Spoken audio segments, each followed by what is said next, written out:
I'm Shannon Peck, co-founder of the Love Center, and we're talking about ways to expand love. And the next way, the next love skill, is about facilitating equality. That sounds kind of complicated. It really isn't.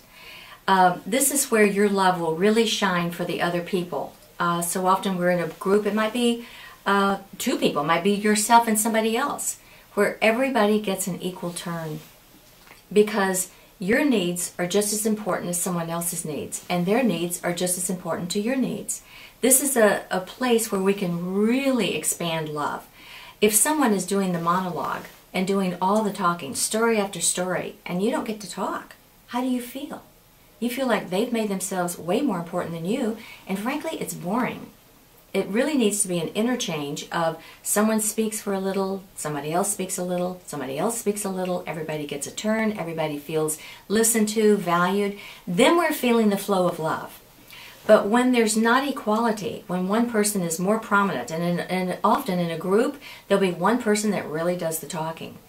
And I don't mind being the person who facilitates equality when that happens. I might say, gosh, Mary, thank you so much for sharing so much. I'd love to hear from everybody else too. Like, you know, Mary was talking about her great vacation. Where's it? Maybe everybody else can talk about what's been going on in their lives, whether it's vacation or the kids. What's happening? Let's go around the room and each take a turn. Maybe everybody have a little 3 or 4 minute time so that we can hear from you and catch up on each other.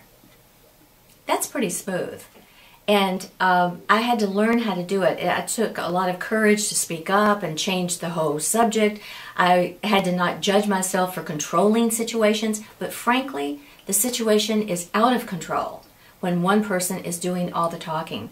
And probably they're talking about themselves or their stories or their jokes or whatever, but it's not including everybody else. So it works the same way whether it's a group or if it's you and someone else. So now that you know so many wonderful love skills, all these wonderful love questions to ask people, here's the way you want to start it out.